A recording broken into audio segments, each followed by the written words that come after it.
cakap yang tu elok. Ada ke tak ada? Ada ke tak ada? Berhenti dulu. Tengok, sepi sangat tengok. TKI Malaysia tidak ada di Malaysia sudah. Pekerja Indonesia makin menjauhi Malaysia. Dulu berebut datang, sekarang lebih suka Jepun, Taiwan dan Hong Kong. Gas dari Telco Armada 1 berhasil menggagalkan pengiriman 19 calon pekerja migran Indonesia non-prosedural di perairan Selat Morong. Coba, statement dari mana ekonomi Malaysia akan lumpuh tanpa TKI daripada Indonesia? Banyak daripada negara-negara lain, para sahabat. Assalamualaikum warahmatullahi wabarakatuh. Jumpa lagi para sahabat dan teman-teman dengan Mas Farhan. Gimana kabar-kabarnya? Semoga kalian semua sehat-sehat sahaja. Yang baru bergabung di videonya Mas Farhan, jangan lupa bantu sokongannya dengan like, komen, share, dan subscribe-nya. Terima kasih banyak-banyak yang sudah bantu sokong di channel ini. Semoga kalian semua dimurahkan rezekinya, dipanjangkan umurnya, dijauhkan dari malak bahaya oleh Allah Subhanahu wa Ta'ala. Amin, amin, ya Rabbal Alamin. Oke para sahabat dan teman-teman, sebelumnya Mas Farhan minta maaf sebesar-besarnya adanya gangguan yang di kolom komentar yang nyepam, yang meneror Mas Farhan di geng-gengnya Kokori ya para sahabat, yang tak suka kepada konten-konten real fakta macam itu. Mereka itu meneror dengan spam judul para sahabat. Mas Farhan sudah menyepamnya juga, menghapus kali-kali dan juga mengikuti tutorial agar tidak muncul, tapi bermunculan lagi. Tolong dibantu report ya para sahabat, ataupun dihapus macam itu, dibantu spam juga macam itu. Ini sangat meresahkan. Yang mengatakan Indonesia itu tidak dilegalkan judol, tapi faktanya di belakang sana banyak orang yang bermain api ya para sahabat. Oke para sahabat, langsung ke topik berikutnya yang Mas Farhan akan bahas di video kali ini, yang sudah di-tag di TikTok Mas Farhan, disuruh bahas kepada Mas Farhan. Benarkah orang Indonesia sekarang bukan menjadi menjadi pilihan untuk bekerja ke Malaysia macam itu? Bahkan ada suatu podcast di situ Pak Dubes Besar Harmono yang katakan mereka banyak TKI dan TKW sekarang lebih memilih ke Jepang dan ke Korea dan juga ke Taiwan ataupun ke Hong Kong. Faktanya di luar dugaan banyak orang yang masih berselundup, bahkan datang secara ilegal, datang menceroboh ke Malaysia lewat perairan Dumai ataupun lewat Johor, dari Batam ke Johor macam itu para sahabat. Masih banyak yang tertangkap basah. Hanya di depan media sosial, Indonesia tidak lagi mau bekerja ke Malaysia. Mereka lebih memilih ke luar negara. Faktanya masih banyak. Stop untuk memperdagangkan manusia ya para sahabat. Kalau kalian itu memang butuh pekerjaan, datanglah secara elok-elok, datanglah secara halal macam itu. Tapi kalau datang secara haram, kalian akan diperlakukan seperti itu. Ketika ditangkap, kalian akan lari, bahkan ada yang pincang, ada yang patah kaki. Jangan salahkan penguasa yang ada di negara orang para sahabat, karena salahnya kalian sendiri macam itu. Dan para sahabat penasaran seperti apa videonya? Kita simak sama-sama. Apa-apa benda boleh komen dekat bawah, asal jangan bergaduh. Let's go. Tengok, sepi sangat Malaysia tengok. sudah sepi. TKI Malaysia tidak ada di Malaysia sudah. Banyak sepi. Tangkap ya, kalau datang secara ilegal mesti kena tangkap ya para sahabat. Jangan salahkan penguasa. Pekerja Indonesia makin menjauhi Malaysia. Dulu Dan tak mau kerja di Malaysia. Lebih suka Jepun, Taiwan dan Hong Kong. Sebabnya Jepun, katanya Taiwan dan Hong Kong. gaji lebih tinggi, kerja lebih terjamin. Tapi persoalannya, betul ke semua yang pergi itu pekerja sah? Betul ke? Malaysia sebenarnya dah makin tegas dalam menangani parti yang selama ini bebas keluar masuk. Semakin tegas. Jangan lupa ekonomi Malaysia tetap berjalan dengan atau tanpa mereka. Kita mahukan tenaga kerja yang sah, bukan yang menyelinap masuk dan akhirnya menyusahkan negara. Nak cari rezeki, datanglah secara betul. Kalau tidak, jangan terkejut bila pintu ditutup rapat. Okey, Malaysia bukan lagi pilihan pekerja Indonesia. Sekarang 3 tahun kebelakangan ni pun kita dah nampak sebenarnya peraturan imigresen hanya menerima yang semakin ketat dan penguasa yang dilakukan serta tangkapan parti besar-besaran Indonesia jarang menjadi punca DKI. Sebenarnya sebelum COVID itu kita ada 1.1 juta tenaga kerja Indonesia yang dianggarkan parti pula, maksudnya tanpa izin daripada Indonesia lebih kurang 1.5 juta sebelum COVID. Selepas COVID kita kehilangan separuh, kedua-dua tu. Yang izin pun kita kehilangan separuh, 500 juta, 500 ribu lebih. Yang tanpa izin pun kita hilang separuh. Memang kita nampak benda tu, oh baguslah kan, kurang tenaga kerja asing. Tapi kita tak tahu negara kita ni tetap memerlukan tenaga kerja asing. Faham tak? Negara kita ni tetap memerlukan 2.5 juta tenaga kerja asing tu. So bila pekerja Indonesia ni kita dah tak terima, mereka dah tak minat lagi masuk negara kita, kita terima daripada negara mana? 2.5 tu tetap kita kena isi. Faham tak maksudku? 2.5 juta tenaga kerja asing dalam negara Malaysia ni yang diperlukan tetap perlu diisi. Majikan tetap perlukan, tetap akan panggil masuk. So kita akan terima pekerja asing daripada Bangladesh, bukan lagi negara Indonesia. So kat situ lah masalah dia. Kita akan jadi Meladesh. Nasib lah. Okay. So inilah situasi yang berlaku sekarang ni. Memang kita nampak lah yang negara kita ni dah dipenuhi oleh pekerja asing daripada Bangladesh. Sebenarnya tak ada masalah pun, mana-mana negara pun. Cuma nak menguruskan tu berbeza lah. Okay. Bagi aku, kalau macam aku pernah lah aku mengurus mereka ni kan. Lebih mudah pekerja Indonesia lah, sebab dia faham kita mudah nak komunikasi dengan orang berbanding pekerja daripada Bangladesh lah, Pakistan ni susah nak komunikasi. Kita nak guide dia orang ni, nak ajar dia orang susah, lambat sikit untuk mereka belajar, terutama nak melibatkan sektor pekerjaan ni yang korang nampak ni lah, pembinaan.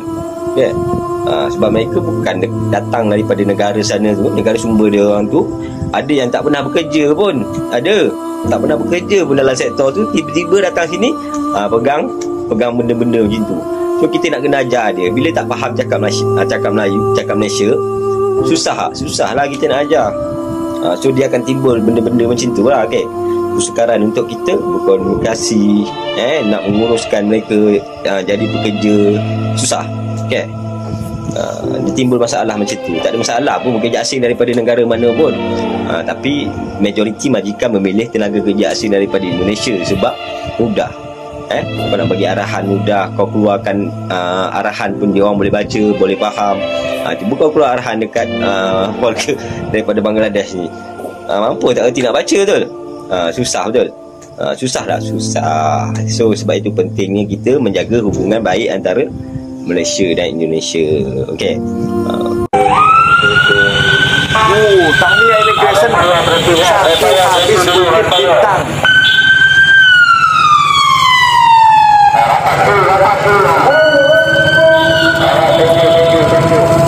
Kau cakap yang tu dulu. Ada ke tak ada? Ada ke tak ada? Ada.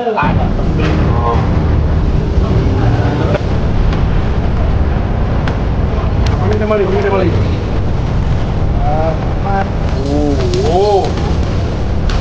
Habis lah nak tangkap.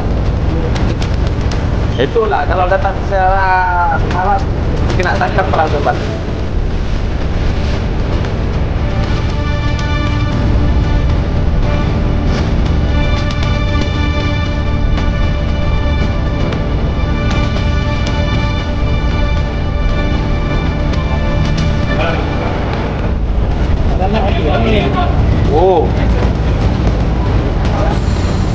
Sampai ada yang berluka, berdarah, lari. Sorry.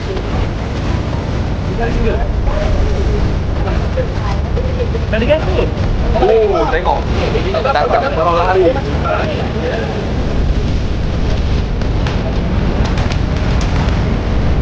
Nak cuba.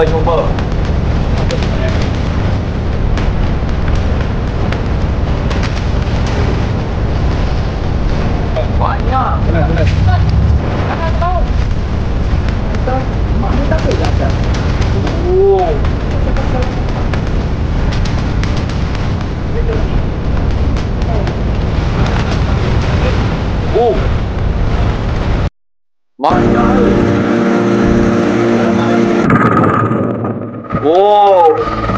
Tim gabungan F1 QR Lanal Dumai bersama Satgas dan Intel Koarmada 1 berhasil menggagalkan pengiriman 19 calon pekerja migran Indonesia non-prosedural di perairan Selat Morong, Kabupaten Bengkalis pada Kamis 8 Mei dini hari.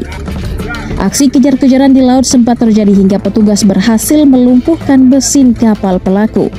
Sebanyak 19 orang terdiri dari 17 laki-laki dan 2 perempuan langsung dibawa ke Mako Lanal Dumai untuk pendataan, pemeriksaan barang bawaan, dan pengecekan kesehatan.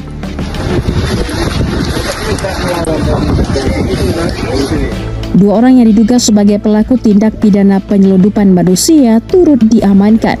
Mereka mengaku menerima upah sebesar 3,5 juta rupiah untuk sekali pengantaran.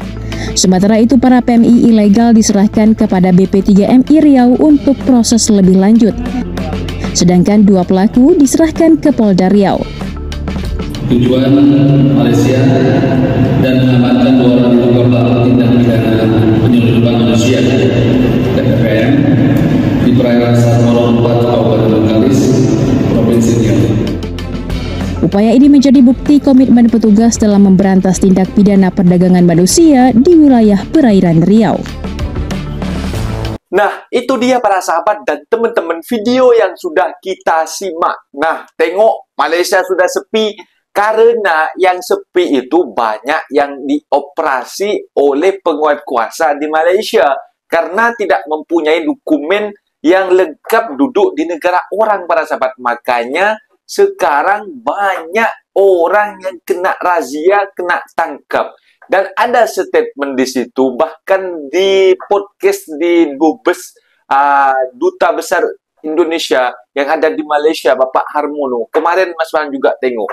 Ada statement macam itu, TKI, TKW daripada Indonesia tidak lagi menjadi pilihan untuk datang ke Malaysia macam itu. Faktanya di balik layar banyak orang yang masih mau datang secara menceroboh, datang secara haram lewat perairan Dumai ke Malaysia para sahabat.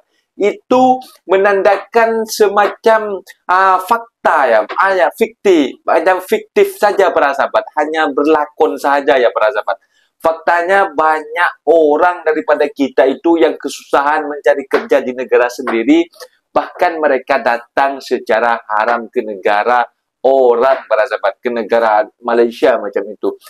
Dan Mas Farhan sudah banyak kali cakap, jangan sampai kalian datang secara haram, jangan sampai kalian datang secara ilegal. Itu yang Mas Farhan selalu katakan ketika Mas Farhan membuat video. Karena apa para sahabat? Kasihan ketika menengok sebuah video saudara kita setanah air daripada Indonesia yang kena tangkap, bahkan ada yang patah kaki karena mereka ketakutan. Kita kasihan menengoknya, tapi lah apalah daya, mereka harus menanggung konsekuensi ini. Mas Farhan sudah cakap banyak kali, tak mau ikut macam itu. Karena apa? Mungkin mereka termakan omongan oleh agen-agensi yang tak bertanggung jawab, yang hanya membutuhkan uang untuk pemberangkatannya macam itu. Bahkan ada nahkoda kapal yang mereka katakan ditangkap oleh digagalkan oleh pemberangkatan dari Dumai ke Malaysia itu, mengatakan setiap kali mereka berangkat menghantarkan orang ke Malaysia, mereka dapat upah 3.500.000 katanya. Kurang lebih kalau sekarang 900 ringgit macam itu ya para sahabat, kalau penukaran sekarang. Itu yang mereka dapat upahnya katanya.